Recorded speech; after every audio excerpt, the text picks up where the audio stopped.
जय हिंद सब। और कैसे हैं आप सब? तो पिछली कुछ कक्षाओं से हम वाक्य विचार, वाक्य वर्गीकरण, वाक्य विश्लेषण का अध्ययन कर रहे हैं। और पिछली कक्षा में हमने वाक्य के बारे में जाना, वाक्य की परिभाषा, वाक्य के अंग और क्रिया के आधार पर हमने वाक्य का क्या किया, विभाजन। इसी श्रृंखला में आगे बढ़ते हुए आज हम अर्थ के आधार पर वाक्य का विभाजन करने जा रहे हैं। तो सबका ध्यान यहाँ रहे। वाक्य विचार देखिएगा, आज हम किसके आधार पर विभाजन पढ़ रहे हैं जनाब, बोलिए? अर्थ के आधार पर वाक्य का विश्लेषण या वाक्य के भेद। ठीक है, तो देखो भाई, कोई भी वाक्य होगा तो अपने आप में वो अर्थ तो प्रकट करेगा ही। अरे भाई, आपको कोई पूछे कि भाषा की सबसे छोटी सार्थक इकाई क्या है, शब्द क्या है, लेकिन हम ये कई बार विवेचित कर चुके हैं कि शब्द अपना पूरा अर्थ देने में सक्षम नहीं होता। शब्द के अर्थ की दिशा और दिशा तब तय होती है जब वो किसी वाक्य का हिस्सा होता है, वाक्य में आ जाता है। तो हम ये कह सकते हैं कि शब्द अपने आप में पूर्ण इकाई नहीं है अर्थ प्रकट करने वाले, लेकिन वाक्य फिर भी पूरा अर्थ प्रकट कर पाता है। ठीक है, तो वाक्य विवेचन, तो हम कोई भी वाक्य देखेंगे तो उसका कोई ना कोई अर्थ तो निकलेगा। उस अर्थ को आधार बनाते हुए हम वाक्य को 8 भेदों में बांटते हैं। बड़ा सरल सा टॉपिक है जनाब। कितने भेदों में बांटते हैं? मात्र और मात्र 8 भेदों में ही बांटते हैं वाक्य को। कितने भेदों में? और ये कक्षा में ही याद हो जाएगा, आप चिंता ना करें इतनी संख्या देख करके आप कहीं भयभीत हो जाएं। डरने के अर्थ में अपादान कारक होता है। कौन सा कारक होता है? और रक्षा करने के अर्थ में भी क्या होता है? अपादान। वित्रार्थानाम भय हेतु। इधर देखो, पहला बड़ा सरल मसला है जनाब, क्यों चिंता करते हो? पहला कौन सा वाक्य होगा? विधानार्थक वाक्य। कौन सा वाक्य भाई? जैसे आंग्ल भाषा में आप जिन्हें सिंपल सेंटेंसेज कहते हैं ना, अफर्मेटिव सेंटेंसेज, जिनमें आप सामान्यतः किसी कार्य का होना पाया जाता है, जिसे किसी कार्य के होने का परिचय मिलता है, किसी क्रिया का होना पाया जाता है, वहां हम कौन सा वाक्य कह सकते हैं? विधानार्थ। जहां किसी कार्य के होने का विधान हो वहां कौन सा वाक्य होता है? विधानार्थक। जैसे मैंने उदाहरण दिया जनाब, राम पत्र पढ़ता है। राम, तो इस वाक्य में राम के पत्र पढ़ने का विधान है, पता चल रहा है, सामान्य सी बात है। भाई हमने कहा कृष्ण बांसुरी बजाते हैं, बजानी पड़ती है, राधा जी सुनते हैं ना, कृष्ण बांसुरी बजाते हैं। अरे कृष्ण की बांसुरी का भी खतरनाक मसला है जी। ठीक है, गोपिकाएं बांसुरी से बड़ी ईर्ष्या करती थी कि ये कृष्ण की बांसुरी हर संग कृष्ण के समीप रहती है, हमारी सोतन है जी। ठीक है, और कृष्ण तो ठहरे कृष्ण, प्रेम के अधीन है जी। ठीक है, हमारे रसखान ने एक पद्य लिखा है, ध्यान से सुनना। शेष महेश गणेश दिनेश सुरेश हु जाहि निरंतर ध्यावे। क्या? कि शेष महेश गणेश दिनेश सुरेश हु जाहि निरंतर ध्यावे, और जाहि अनादि अनंत अखंड अछेद अभेद सुवेद बतावे।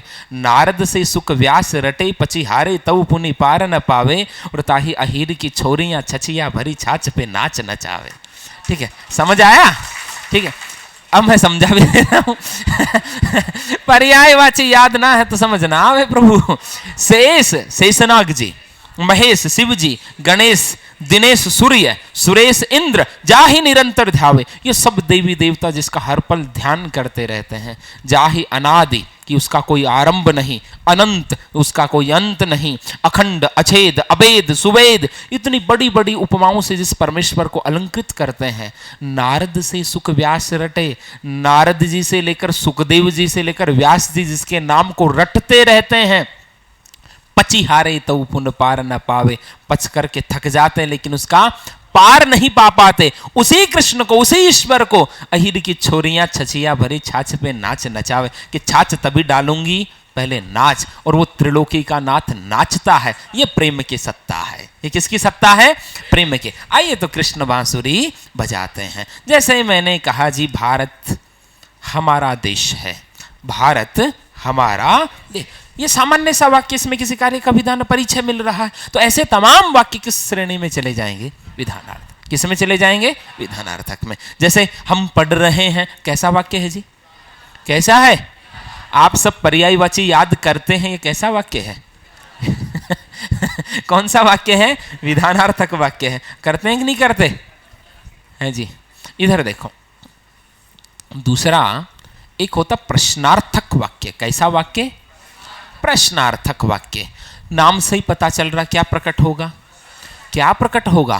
प्रश्न। भाई जिस वाक्य से प्रश्न का बोध हो, भाई जैसे मैंने पूछा कि तुम कैसे हो, तो इस वाक्य से क्या प्रकट हो रहा है? प्रश्न ही तो प्रकट हो रहा है। जैसे मैंने कहा वह क्यों आया है, इससे क्या प्रकट हो रहा है जी?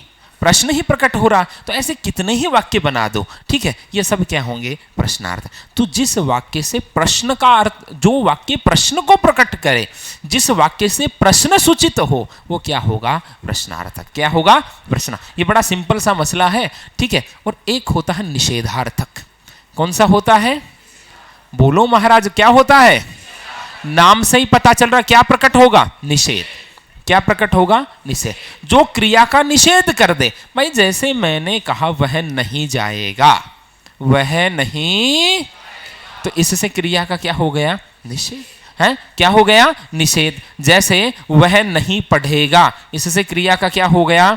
निषेध। जैसे अभी महामारी का खतरा नहीं टला, महामारी का खतरा पूर्णतः नहीं टला, ठीक है। बाकी तो बड़ा अच्छा वैक्सीनेशन का अभियान केंद्र सरकार ने विश्व में सबसे उचित यहाँ चलाया, ठीक है। अभी महामारी का खतरा पूर्णतः नहीं टला, क्रिया का क्या हुआ है? निषेध। क्या हुआ है? निषेध। कैसा वाक्य हो गया? निषेध। क्या हो गया? निषेधार्थक। अब इसमें भी आपको एक छोटी सी बात बताएं, कई बार वाक्य में मत का प्रयोग होता है ना, मत, तो आप ध्यान देना, मत प्राय आज्ञा वाले वाक्यों में आता है। जहां आज्ञा का भाव हो ना, वह धूम्रपान मत करो, आज्ञा का भाव है। तुम मत जाओ, किसका भाव है? आज्ञा। तो ये ध्यान देना, बहुत माइनर सी चीज मैं बता रहा हूं। मत का प्रयोग यदि वाक्य में होता है, वाक्य प्राय क्या होता? आज्ञार्थक। क्या होता है?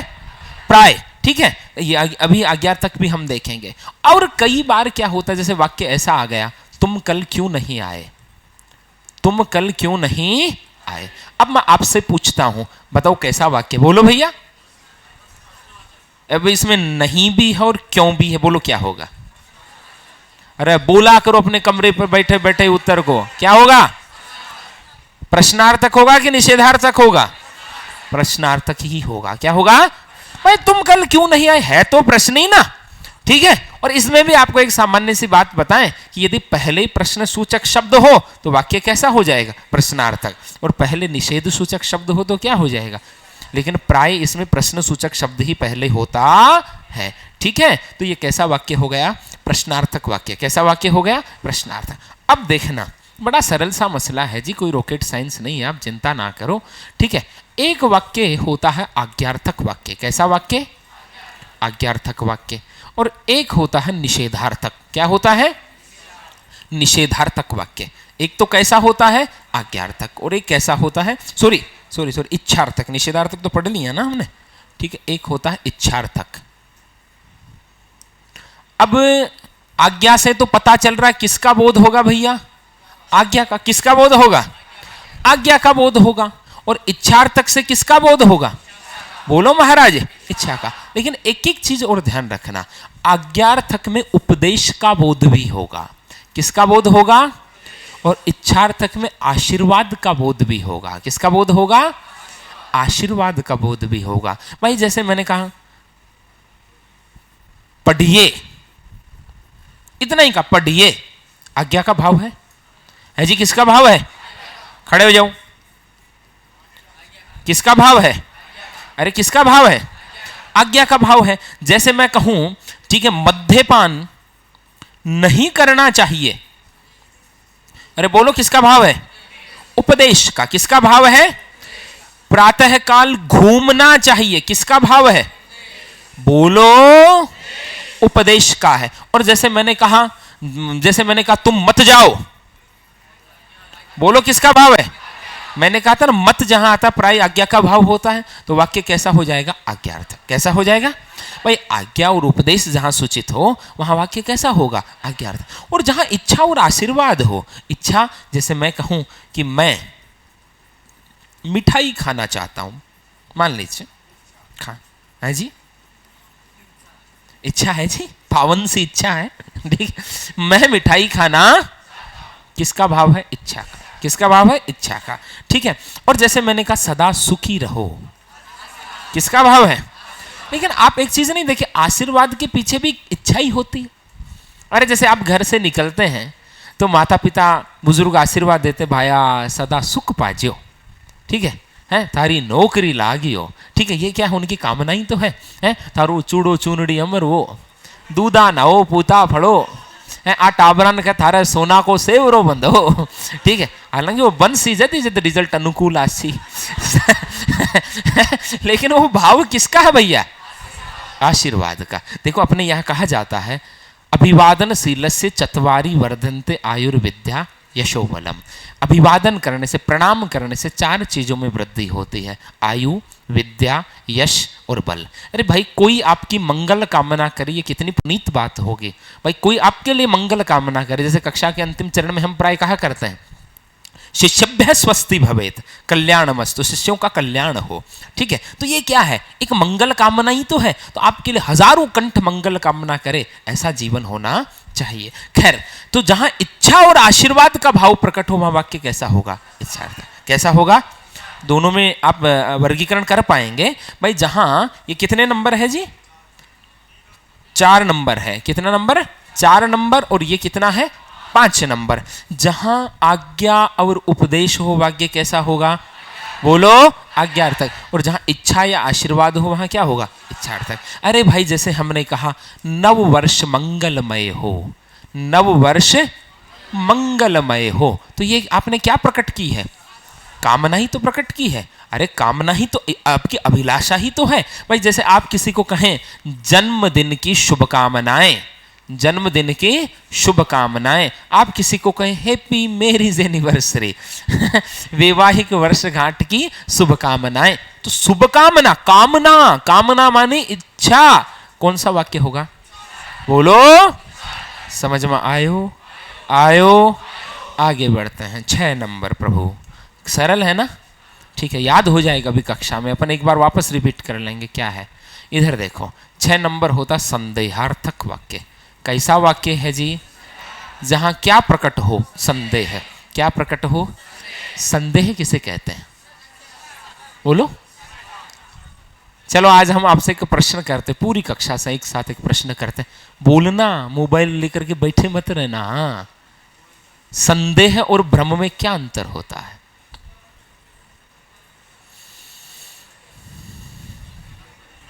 एक बात, बहुत माइनर सा क्वेश्चन है। संदेह और भ्रम में क्या अंतर होता है?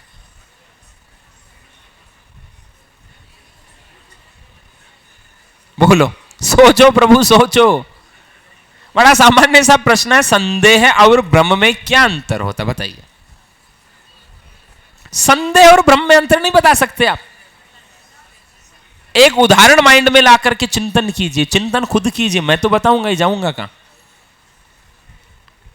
संदेह और भ्रम में क्या अंतर होता है? बोलो भाई, क्या होता है? नहीं पता। कितना सरल होता है ये कहना नहीं पता, पता करना कितना मुश्किल होता है। कोशिश तो करो। हाँ जी भगवान, प्रभु बोलिए। अरे भैया, भ्रम क्या हो, संदेह क्या होता है? अंत तक अनिर्णय की स्थिति बना रहना संदेह होता है। अंत तक आप किसी डिसीजन पर ना पहुंच पाए, चिंतन करते हैं, हो भी सकता हो, नहीं भी हो सकता, वो क्या होता है? संदेह। भ्रम में आप निर्णय तो कर लेते हैं लेकिन वो निर्णय गलत होता है, वो भ्रम होता है। मान लीजिए आप रात्रि, मध्य रात्रि का समय है, निशित काल है, ठीक है, और आप लघु शंका के लिए खड़े हुए हैं, ठीक है। अपने चारपाई से आप अपना पैर नीचे उतारने वाले हैं और आपको वहां एक हिलती हुई कुछ आकृति दिखी दरवाजे के बाहर। आपने पैर तुरंत ऊपर खींच लिया, यार सांप है, ठीक है। फिर आपने देखा कि 2 मिनट तक उसमें कोई प्रतिक्रिया नहीं हुई, सांप नहीं, रस्सी है। फिर पैर नीचे रखा, इतने वो फिर हिल, ना ना ना, सांप है, ठीक है, वो क्या है? सांप। अंत तक आप ये सोचते रहो सांप है या वो क्या है? संदेह। वो क्या है? संदेह। और मान लीजिए वो सांप था, ठीक है, और आपने रस्सी समझ करके पकड़ा उसको, पकड़ते ही तो भ्रम का निवारण होने वाला है पकड़ दे तो भ्रम का निवारण हो। अरे भ्रम तभी तो भ्रम था, यदि सांप को सांप समझा तो भ्रम कैसा? आपने डिसीजन तो लिया, डिसीजन गलत निकला, आपको बोध हुआ, आपको अंत में पता चल जाता कि डिसीजन क्या हुआ, गलत, तभी तो पता चला कि क्या हुआ था, भ्रम हुआ था। ठीक है, ये है संदेह और भ्रम में अंतर। मान लीजिए ओस की बूंदें हैं, ओस की बूंदें हैं, उन पे सूर्य का प्रकाश गिर रहा सुबह सुबह और वो मोती जैसी चमक रही है। अब इतने में एक हंसिनी आती है, वो सोचती है ओस की बूंदें हैं या मोती है। हंसिनी ओस बूंद चुग रही मोती उनको जान, और उनको मोती समझ करके वो चोंच मारती, चोंच मारती, उसको पता चल जाएगा क्या है, पानी। लेकिन उसने तो क्या समझी थी, मोती। क्या समझा था, मोती। तो ये कौन सी स्थिति हुई, भ्रम की स्थिति। किसकी स्थिति हुई, भ्रम की। जैसे एक हमारे पद आता है कि नाक का मोती अधर की कांति से बीज दाड़िम का समझकर भ्रांति से सहसा हुआ शुक मौन है। ये अन्य शुक कौन है, एक नायिका ने अपनी नासिका में एक मोती पहन रखा है। अब उसके होठों की लालिमा के कारण वो मोती भी लाल लाल दाड़िम के बीज की तरह, अनार के बीज की तरह चमक रहा है। अब सामने एक तोता बैठा है, वो तोता ये समझता है कि दूसरा तोता कौन है, क्योंकि नायिका का नाक तो तोते जैसा है, नायिका का नाक है, ठीक है, तोते जैसा है। अब उसने वो जो मोती पहन रखा वो लाल लाल चमक रहा है, तो दूसरा तोता ये समझता है कि इस तोते ने ये मुंह में दाड़िम का बीज पकड़ रखा है, ये दूसरा तोता कौन सा है। तो ऐसे कभी बावड़ी बातें करते हैं, मेरी तरफ मत देखो। कैसा वाक्य है, संदेहार्थक। कैसा वाक्य है, तो जहां अंत तक अनिर्णय की स्थिति बनी रहे उसे क्या कहेंगे, संदेह। जैसे मान लीजिए मैंने उदाहरण दिया, हो सकता है मैं दिल्ली जाऊं, मान लीजिए हमने एक वाक्य कहा, तो हो सकता है, इससे क्या प्रकट हो गई, अनिश्चितता है जी। ठीक है भाई, जैसे हमने कहा संभवतः वर्षा हो, संभवतः वर्षा हो, ये क्या है, अनिश्चितता है। तो जहां अंत तक अनिर्णय की स्थिति बनी रहे वह वाक्य कैसा होता है, संदेहार्थक। कैसा वाक्य होता है, संदेहार्थक वाक्य होता है। ठीक है, अब आगे देखते हैं महाराज। एक सातवां वाक्य और होता है महत्वपूर्ण, जिससे कई बार परीक्षाओं में प्रश्न किए गए, संकेतार्थक वाक्य। कैसा वाक्य, जिस वाक्य में संकेत किया जाए, मतलब देखो बाकी सभी वाक्यों के नाम से उनके उत्तर का अंदाज हो जाता है, लेकिन इसके नाम से अभी तक आपको पता नहीं चल रहा कि इसमें क्या होने वाला है, समझना। तो जहां एक कार्य की निर्भरता दूसरे कार्य पर बताई जाए, वाक्य कैसा होता है, बोलो भाई। जैसे मैंने कहा कि यदि वर्षा होती, यदि वर्षा होती तो फसल अच्छी होती। तो यहां एक कार्य की निर्भरता दूसरे कार्य पर प्रकट की गई है, तो वाक्य कैसा हो गया, संकेतार्थक। कैसा हो गया, संकेतार्थक। भाई जैसे हमने कहा कि यदि तुम पढ़ते तो उत्तीर्ण हो जाते। मैं ईश्वर से कामना करता हूं कि परिणाम वाले दिन आपको यह वाक्य न सुनना पड़े, समझ गए। ठीक है, यदि तुम पढ़ते तो उत्तीर्ण हो जाते। ठीक है, वाक्य कैसा हो गया, संकेत। जब एक कार्य की निर्भरता दूसरे कार्य पर प्रकट की जाए तो वाक्य कैसा होता है जी, बोलो कैसा होता है, समझ आया। ठीक है, और अंतिम वाक्य, अंतिम कैसा होता है, विस्मयादि बोधक। कैसा होता है, जिनको आप आंग्ल भाषा में क्या कहते हैं, एक्सक्लेमेटरी सेंटेंसेस। ठीक है, विस्मयादि बोधक वाक्य। भाई भाषा भावनाओं की संवाहिका होती है, भाषा से भाव प्रकट होते हैं। शब्द शब्द में भेद है, शब्द शब्द में भाव, एक शब्द शीतल करे, एक शब्द करे घाव। तो जहां भाव प्रकट हो, प्रसन्नता का, सुख का, दुख का, चेतावनी का, संबोधन का, आश्चर्य का, वह वाक्य कैसा होगा, विस्मयादि बोधक। भाई जैसे मैंने कहा उफ कितनी गर्मी है, मान लीजिए कोई ऐसे बोले हैं, हालांकि राजस्थान वाले तो क्या बोले, गर्मी पड़ती है यहाँ, तो कोई कश्मीर से संयोग से यहाँ आ जाए, इस समय 45-47 डिग्री के टेम्परेचर में धक्के चढ़ जाए, वो बोलेगा उफ कितनी गर्मी है। किसका बोध हुआ, दुख का। अरे बोलिया करो, किसका बोध हुआ, दुख का। जैसे हमने कहा छी छी कितनी गंदी लड़की है, किसका बोध हुआ, घृणा का। किसका बोध हुआ, घृणा का। हाँ जी, अब भाई जैसा भाव है वैसा ही आपको शक्ल भी बनानी पड़ेगी। और उसी भाई कितना गंदा दृश्य है, कुछ भी उदाहरण हो सकता है, कितना गंदा दृश्य है, किसका बोध हो रहा है, घृणा का। किसका बोध हो रहा है, घृणा। अरे हरिण भाग गया, किसका बोध हुआ? आश्चर्य का। बोलो महाराज, आश्चर्य का। किसका बोध हुआ? आश्चर्य का। जैसे मैंने कहा वाह, हाँ क्या बात है, या कितना सुंदर दृश्य है, किसका बोध हुआ? प्रसन्नता का। अरे बोलो, किसका बोध हुआ? प्रसन्नता का। जैसे हमने कहा सावधान, आगे खतरनाक घूम है, गाड़ी धीरे चलाएं, आगे खतरनाक मोड़ है, ठीक है, किसका बोध हुआ? चेतावनी का। किसका बोध हुआ? जैसे हमने कहा हे राम रक्षा करो, संबोधन का। किसका बोध हुआ? संबोधन का। शाबाश, जिंदाबाद, किसका बोध हुआ? आनंद का। किसका बोध हुआ? आनंद। ओ इतना बड़ा सांप, किसका बोध हुआ? आश्चर्य का। किसका बोध हुआ? आश्चर्य। तो जहां ऐसे भावों का बोध हो उनको क्या कहेंगे जी? बोलो भगवान, विस्मय आदि बोध। क्या कहेंगे भाई? नाम में देखो विस्मय आदि, भाई सबका नाम तो बोल नहीं सकते। जहां प्रसन्नता, सुख, दुख, घृणा, चेतावनी, संबोधन, विस्मय आदि भावों का बोध हो उन्हें हम क्या कहेंगे? विस्मय आदि बोध। क्या कहेंगे? विस्मय। एक बार वापस बोल दीजिए ना जनाब, क्या बात करते हो आप। कितने भेद थे अर्थ के आधार पर? 8। कितने थे? 8 भेद थे। पहले नंबर पे क्या है जी? सब बोले क्या है? जहां सामान्यतः किसी कार्य का हो ना पाया जाए, किसी क्रिया के होने की सूचना मिलती हो, वाक्य कैसा होगा जी? बोलो प्रभु। और जहां प्रश्न प्रकट हो कैसा होगा? प्रश्नार्थक। कैसा होगा? और जहां क्रिया का निषेध हो, निषेधार्थक में भी मैंने एक बात कही, मत का प्रयोग प्राय आज्ञार्थक वाक्यों में देखा जाता है। फिर आगे बढ़े हमने, आगे कौन सा देखा? आज्ञार्थक में क्या क्या होगा? और इच्छार्थक में क्या क्या होगा? इच्छा और आशीर्वाद। इच्छा और आशीर्वाद। फिर हमने आगे देखा जी, जहां अनिर्णय की स्थिति हो उसे क्या बोलेंगे? क्या बोलेंगे? संदेहार्थक। फिर हम आगे बढ़े, हमने देखा क्या? किसे कहेंगे? एक कार्य की निर्भरता दूसरे पर प्रकट की जाए तो वाक्य कैसा होगा? बोलो कैसा होगा? और जहां हर्ष, प्रसन्नता, सुख, दुख, चेतावनी, संबोधन आदि भावों का बोध हो, वाक्य कैसा होगा? कैसा होगा? समझ में आयो? अरे आयो। तो अर्थ के आधार पर वाक्य के कितने भेद होते हैं? कितने होते हैं? जहां कार्य का विधान हो वाक्य कैसा होगा?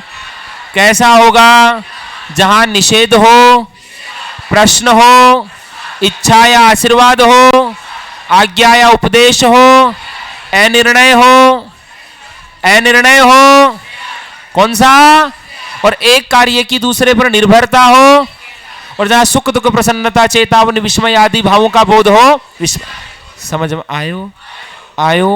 तो हम वाक्य का 2 तरीके से विभाजन कर चुके हैं। पहले हमने किसके आधार पर बांटा? क्रिया के आधार पर। कितने भेद थे? 3। कितने थे?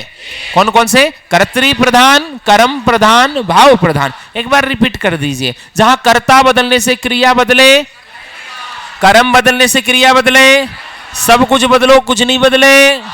कर्तृ प्रधान में क्रिया सहकर्मक भी होती है और कर्म प्रधान में हमेशा, भाव प्रधान में प्राय अकर्मक, लेकिन कभी कभी।